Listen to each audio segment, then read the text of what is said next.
Welcome to Roots of Resilience on the Front Lines of Climate Justice, a podcast by the Global Forest Coalition. Hello and welcome to what is a very, very special episode of Roots of Resilience. I'm Chithira Vijayakumar, your host for today, and I'm coming to you live from Dubai, where COP28 is underway. We're here with several members of our Global Secretariat, as well as member organizations from around the world who have all joined us to speak in a unified voice for the rights of frontline forest communities, Indigenous peoples, gender justice organizations around the world who are concerned about forests and biodiversity loss that is a reality of the world we live in today. We're going to be doing two things today. First, we're going to hear live what the mood on the ground is as we come to the end of week one. That's where we're at right now, right? And we're going to hear from two experts in the field. The first is Senior Climate Campaign Advisor Souparna Lahiri, and the other person is Khanal, who is the National Policy Facilitator of FECOFUN, which is based in Nepal. Dil is also one of the board members of GFC, and we're really, really excited to have both of these people in the room today to tell us how week one has gone for them, and also what these negotiations or these policy decisions mean in the context of Asia. But before we deep dive into that, I want to bring all of our listeners to COP28 because I think it's very important to talk about the role of civil society at events like these. I think it's important to talk about the shrinking space available for civil society in spaces like these.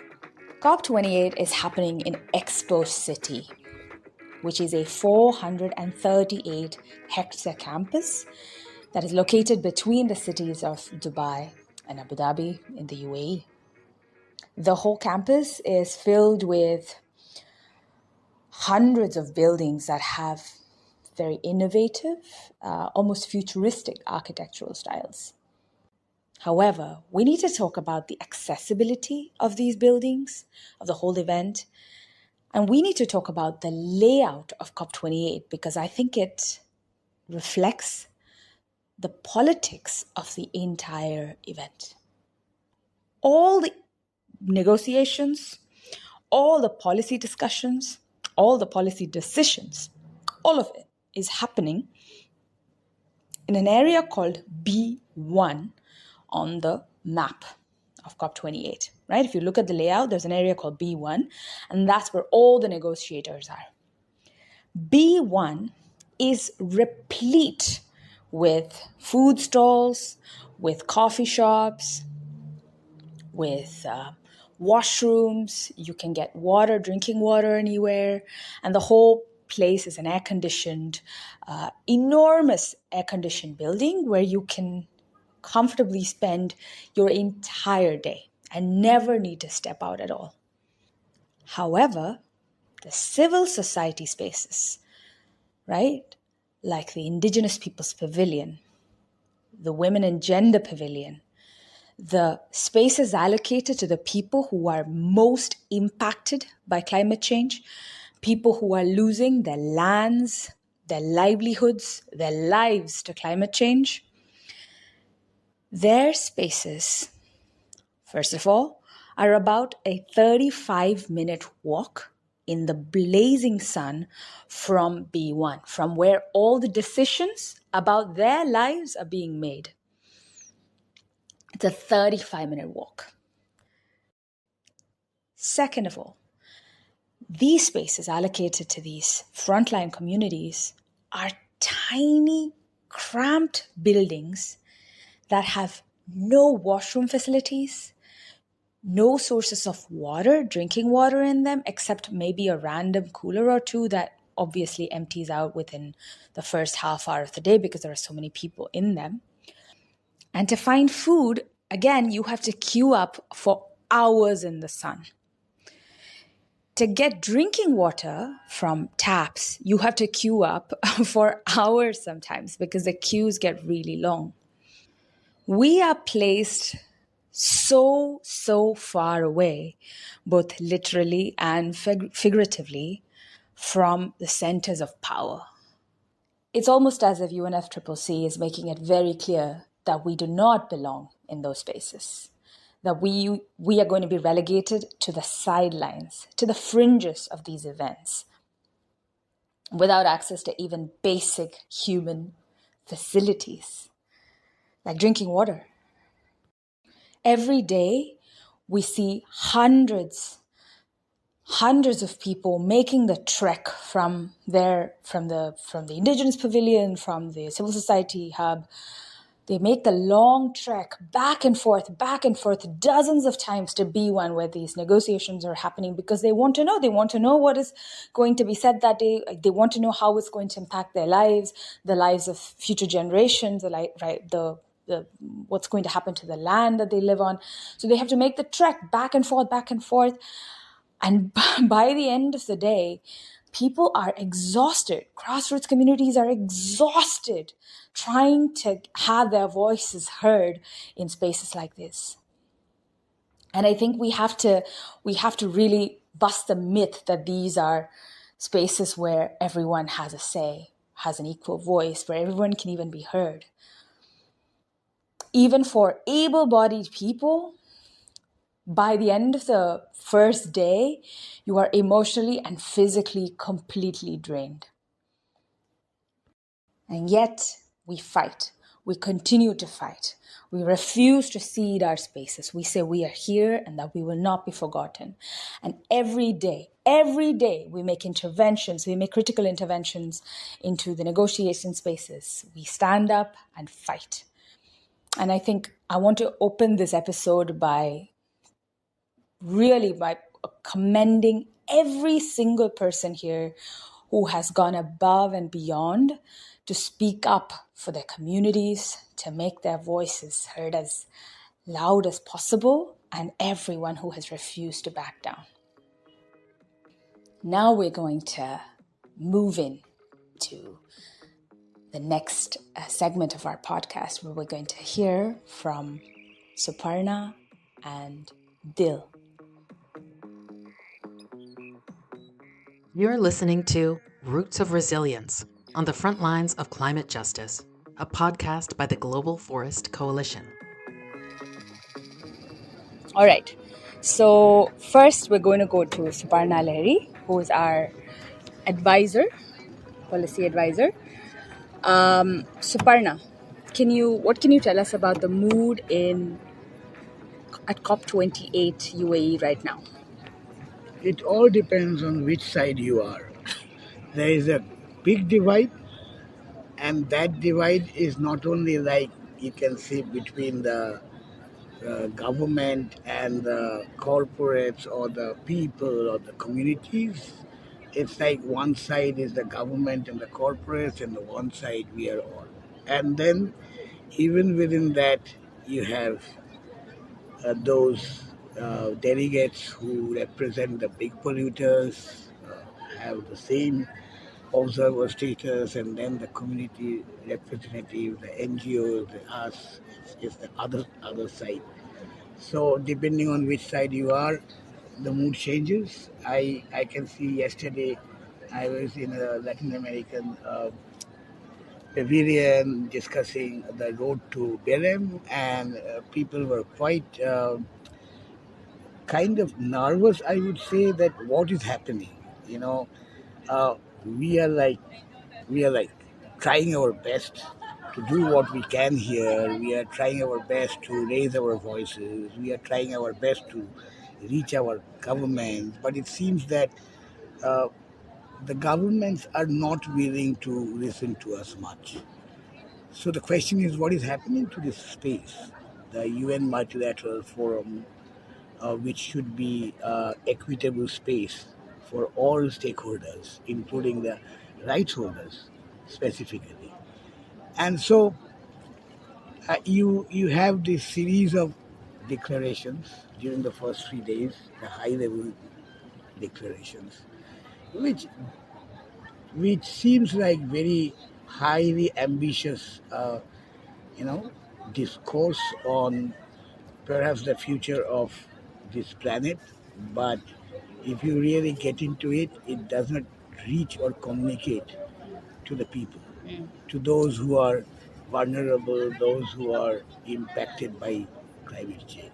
It seems that the declarations are clearly devoid of the existence of these communities who are impacted and who are vulnerable. So this disconnect is unfortunately continuing. And the second is, this morning I was discussing with somebody, and I was actually discussing, if we write a blog, what should be what should the blog highlight? And he was saying, this is a climate conference, isn't it? But are you hearing climate change or climate crisis? I'm hearing only carbon markets, carbon markets, carbon markets. Where has gone this climate change and climate crisis? As if those two words or phrases have gone out of the window, and in their place we are hearing strange things like geoengineering, carbon market, and they uh, they do not even connect to the real solutions that we all are seeking. So, in those terms, you can see that what is happening. But basically, again, going back to yesterday, I was saying that yes, that's unfortunately the situation after 28 years.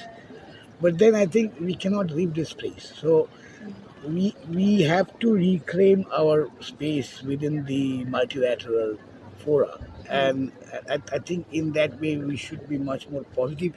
And if we are in this space, we should continue to do what we should do, why we are here, and that's basically our responsibility. And hope that we are doing the correct things here. We are raising the correct issues here, raising the voices of the communities, protesting against the distractions, the false solutions, and trying to always kind of talk much more of real solutions, the real pathway towards the real climate actions, the rights of the communities, gender justice, their governance. These are the things that it is kind of our responsibility when we come to a space like this. Um, so I would say that in that way, the first week we are fine. We had a lot of actions protesting on the big polluters, protesting on the loss and damage fund, protesting against the dangerous destructions and false solutions. Uh, so I think on a positive note, this is what we should continue to do, and try to corner both the corporates and the government on one side while reclaiming our space. Right. So essentially, what you're saying is if in the middle of this recording we hear any celebrations in the background, that's probably an oil lobbyist. Our protests are going very strong, but as always, the space available for civil society organization, indigenous peoples, gender justice organizations who work in climate space changes, they are shrinking. Do you see the tide shifting as we move into week 2? Tide will shift because, as I said, there is now a growing despondency in that sense against these kind of climate spaces. But it's also true that we need to organize, we need to mobilize outside this space also. And that's when the outside-inside dynamics of mobilization of the movements will actually shift the tide. Uh, and that's what we should do. And I see that that's also being done. It's not that we are attending those kind of events which are not connected at all to the UNFCCC kind of events, but they are coming in to raise their voice, to raise their concerns, and we are kind of extending solidarity from inside to them. And this solidarity outside will also strengthen those movements and strengthen those mobilizations. And I really hope that a lot of us are hoping for a very good mobilization uh, for real action and against dangerous destruction of all solutions in COP30.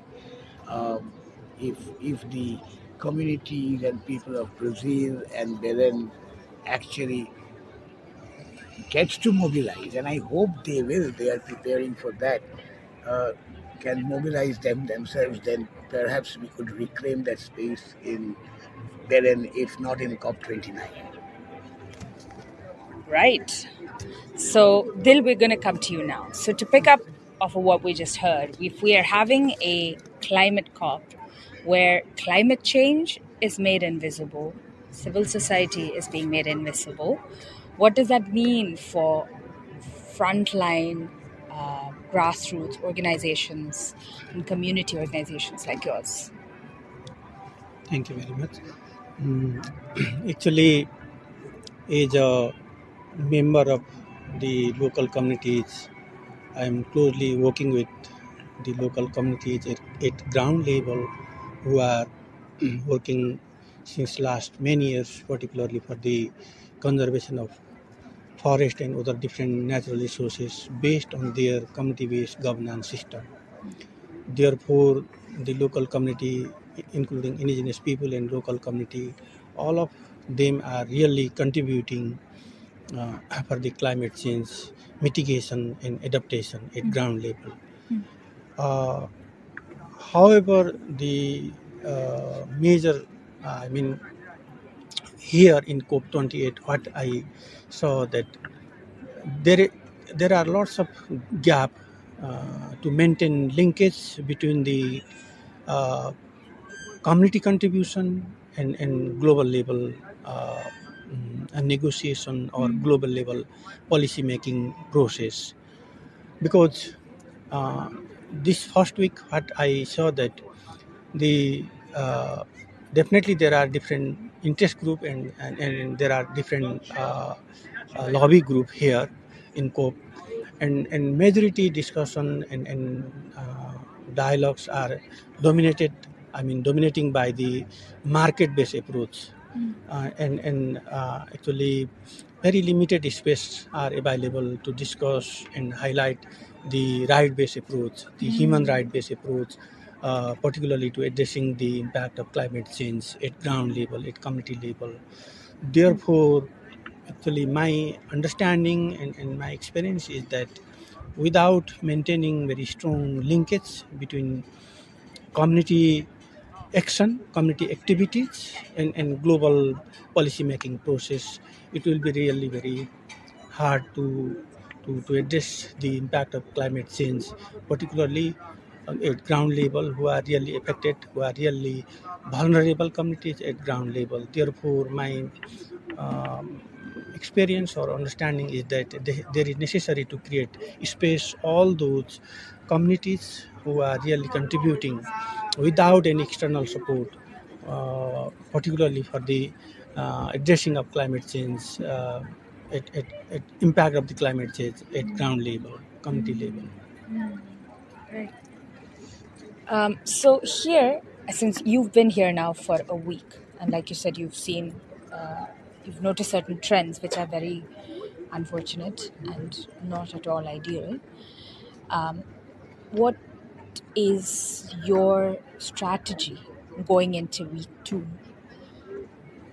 to amplify the voices of the people that you are representing here?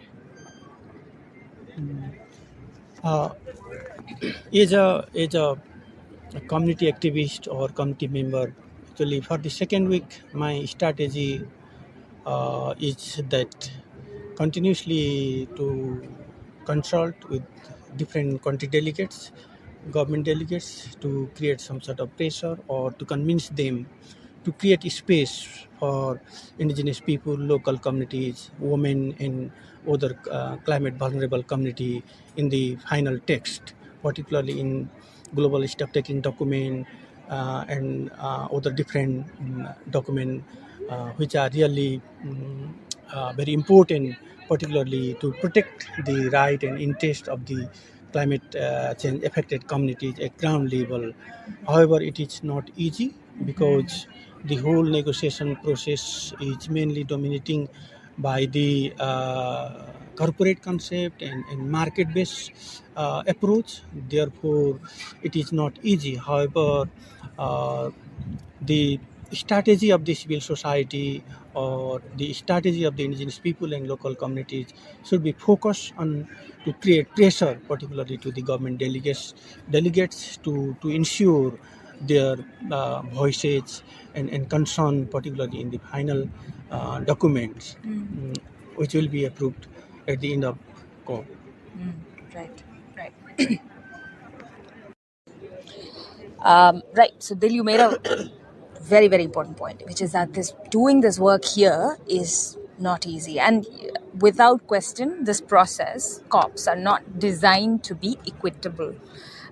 These negotiations are hard to follow, particularly for community organizations who have had to undergo all sorts of trials, right? Political, financial, social struggles to even be here, and then to follow the negotiations that are going on all day, all night, simultaneously, with changes in schedules, and often using language that is very inaccessible for except to people who only do this. If you are only dedicated to working on this and you are just in the policy space, maybe the language is accessible, but otherwise it is very difficult to follow along. And that is, I think, partly definitely also, deliberate. But I think what that means is that the work does not stop or start here. The work starts with organizations like FECOFUN, which are doing incredible work on the ground to strengthen the communities that they are part of and strengthen communities, strengthening, basically members strengthening each other. So we want to hear more about how the work of FECOFUN is actually how the work actually starts there. So could you tell us a little bit about what that involves, and is there a project that you'd like to tell us about that has been particularly successful, for instance? Actually, at national level, is a representative organization of the community forest group.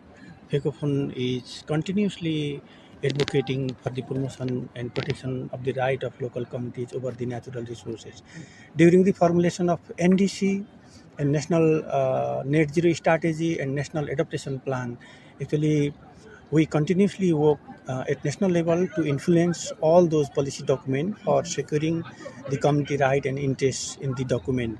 Therefore, at national level, somehow we are being able to ensure our voices and concern in the national policy document. For example, in the context of Nepal, the government is agreed to allocate at least 80% climate finance to the local communities during the implementation of all those documents. Therefore, at national level, somehow we are being able to ensure our position. And still, however, there are still some sort of gaps, particularly to ensuring the equitable representation of the local communities, indigenous people and women, particularly at national level climate change related institutional arrangement. However, we are continuously working at national level to create the inclusive institutional arrangement based on the right-based advocacy campaign at national level. But at global level, only one organization cannot influence. However, here we are not alone. We have alliance with different indigenous people and local communities. Therefore, we are here working based on the global alliance, global networking between indigenous people and local communities. And we are hoping that somehow we will be able to reflect. Somehow we'll be able to ensure our voices and concern in the final decision of the COP. But the networking, the alliance building is really very important. Working together to influence not only the government delegates but the whole negotiation process. The alliance building and networking between indigenous people, local community, and vulnerable group is very important. And I am hoping that we'll be somehow we'll be able to work in that way. That is our strategy. Oh, that's incredible. And also because our listeners are joining in from different parts of the world, and most of them might have never been to Nepal. So could you give us like some context for what are the challenges that you are up against in terms of climate change in Nepal right now? Like what would you say your biggest concerns are? The main impact of the climate change, particularly at country level, is that there is huge impact, particularly in mountain ecosystem, because majority people actually are depending on mountain ecosystem for their livelihood, for grazing in the high hill area, for collecting very important valuable medicinal and aromatic plants, collecting from the high mountain, which is one of the main source of livelihood for the forest dependent, natural resource dependent indigenous people and local communities. But due to increase in the temperature, and there are lots of impact, particularly in the wild species. And there is huge impact in the mountain ecosystem due to impact in the mountain. More than 22 glacier lake are really very critical position. Anytime they may be outburst, and but unfortunately, due to lack of technical support from the global level, there is no any early warning system. What will happen if outburst any if there is happen any outburst activities in the glacier lake? That is the huge some sort of impact. Even in the lowland, due to irregularity in the monsoon and other increasing of the different new diseases, there are lots of impact, and people are not being able to cope all those new challenges created due to the impact of the climate change. But people are still struggling to adapt all those impact by utilizing their own traditional knowledge and other different community or customary practices. But it will be not sufficient. Therefore, there is necessary to provide huge support from the developed country, particularly in the least developing country, and who are the community who are really affecting from the impact of the climate change at ground level, at community level. Right. So if you had one message for all the world leaders who are here at COP28 from FECOFUN, what would it be? The important, one of the important messages to the global leader from our community is that due to impact of climate change, the life of the people are being really very difficult at ground level. Therefore, there is just fair and equitable and accessible financing and other technical support is very urgent. Therefore, they have to consider this type of support and commitment. They need to make some sort of commitment to provide immediately and urgent support to the local communities who are really affecting from the climate change, impact of the climate change. Oh, absolutely. Thank you for underlining that urgency and how the real world consequences of this, right? Thank you so much, Dil. Thank you. Yeah. Now we're gonna pull the lens back a little bit, because as we know, this podcast is also really, we're looking to understand what real solutions to climate change are and what false solutions are, right? And in every episode, we've heard how different false solutions are impacting different regions of the planet. And we've heard now from Dil the perspective of how it's impacting Nepal. Now, we're going to take a more bird's eye view of Asia to understand what is happening in terms of the impacts of false solutions in the region. What are the different ways in which they're playing out there? Over to you, Suparna. The impact of false solutions, it's not very new.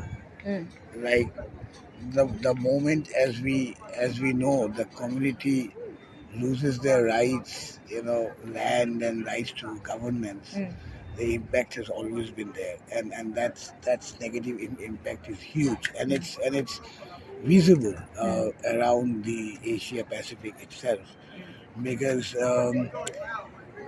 slowly in the first phase, if you see, the struggles and movements were built mostly against infrastructure, which kind of uh, eroded the eroded or made inroads into the territories of the indigenous people and communities, and that was like mining, big dams, then roads, highways, and now, unfortunately, it is in the name of climate action.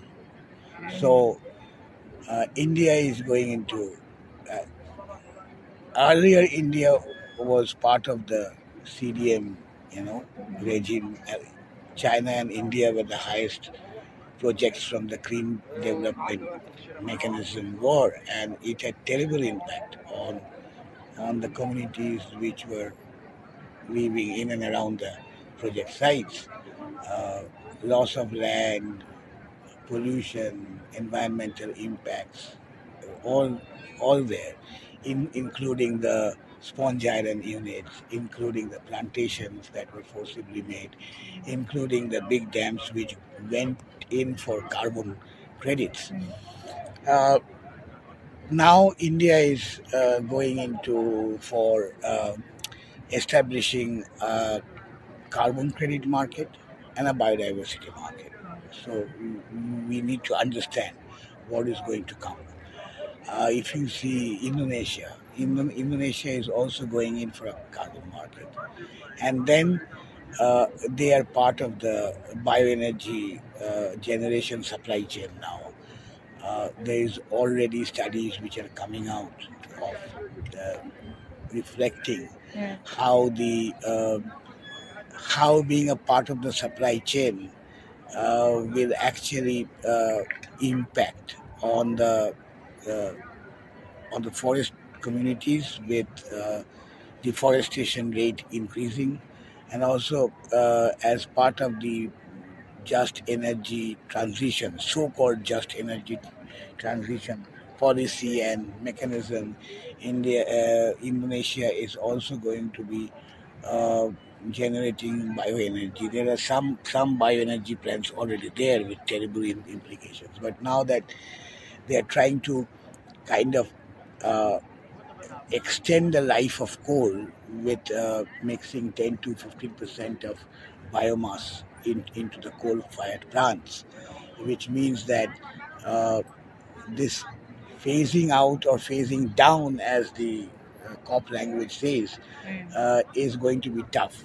And more than that, as we know, they will now say that the coal that we have used is being abated. Means the coal that they have used will not contribute to increase of emissions, simply because it is being co-fired with biomass, number one.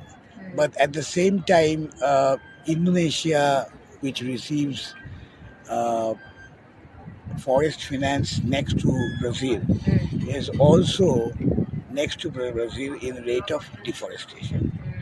So that has its own implications on rights, violations, and impact on the communities.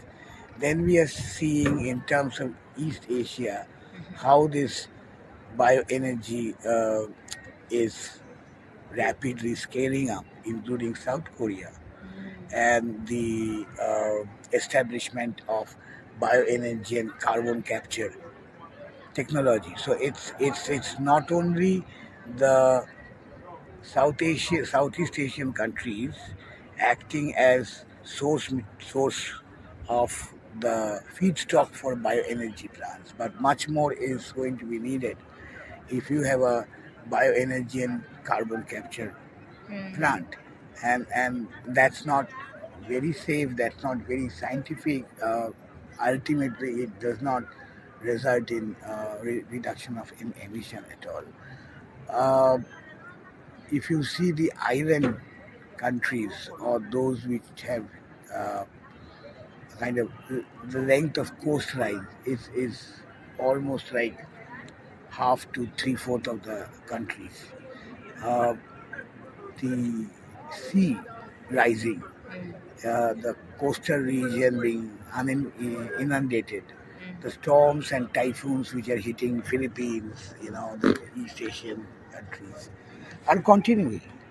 And but we are not able to see a concerted action on the part of the regional governments to really kind of take policies or actions uh, to mitigate climate change. Rather, what we are hearing in spaces like COP or climate conferences globally, that for all these so-called climate actions or the actions that they have put in their nationally determined contribution, a country report that they have to file since the Paris Agreement, they will need climate finance.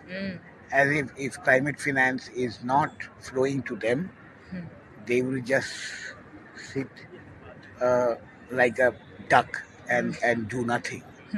And that's the situation, unfortunately, that I, I can see. And I also acknowledge that climate finance is something which really the small island countries in the Asia Pacific need.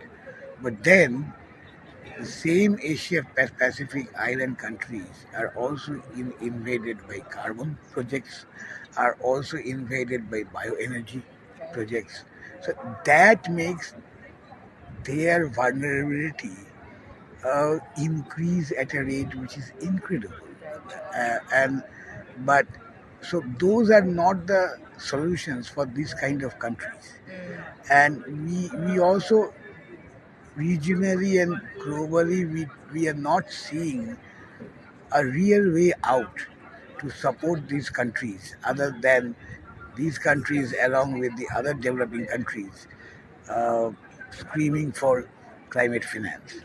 So at this point of time, I don't find anything that is kind of coming out from the governments on both sides to support the communities and the people in this situation. It's as if the people and the communities are left to fend for themselves, and that's basically happening, and you can see it very much visible in the agriculture sector.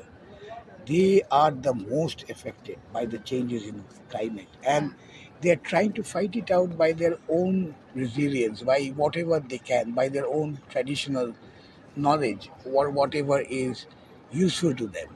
But all we see are being talked of in terms of a little bit of what insurance, uh, but then the same kind of chemical fertilizer, the same high yielding seeds, the same market being manipulated when they don't even get a remunerative price, uh, is continuing actually. Uh, so there is no other way for the communities and the people than to rise against and, you know, chart their own path out of this situation and clearly put the government in a situation where the government will be forced to act what they should have done years back. If you had a message to the leaders of Asian countries, does not have to be at COP, but in general, if you had a message for them and you had to deliver it to them in 1 minute and they had to listen to you, what would it be?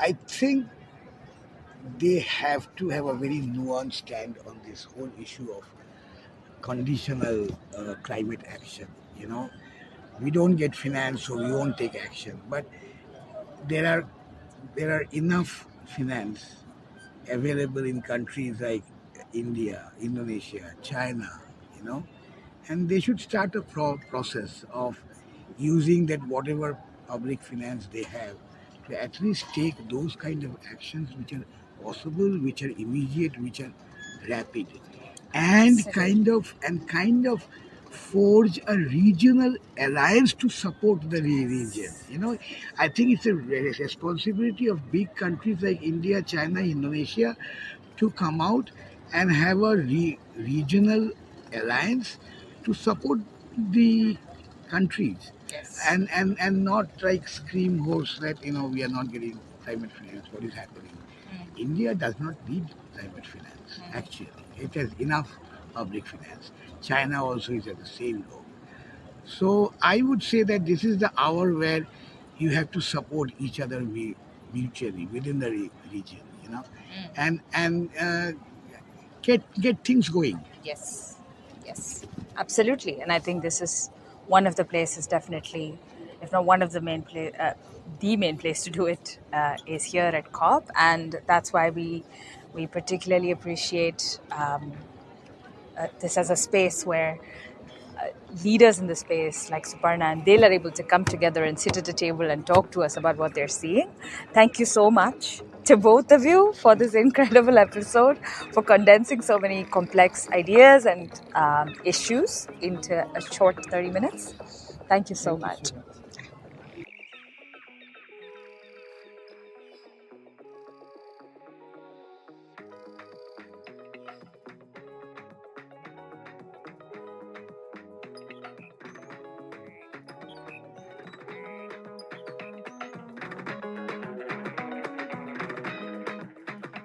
Thank you for listening. Roots of Resilience was produced by the Global Forest Coalition with support from Bread for the World.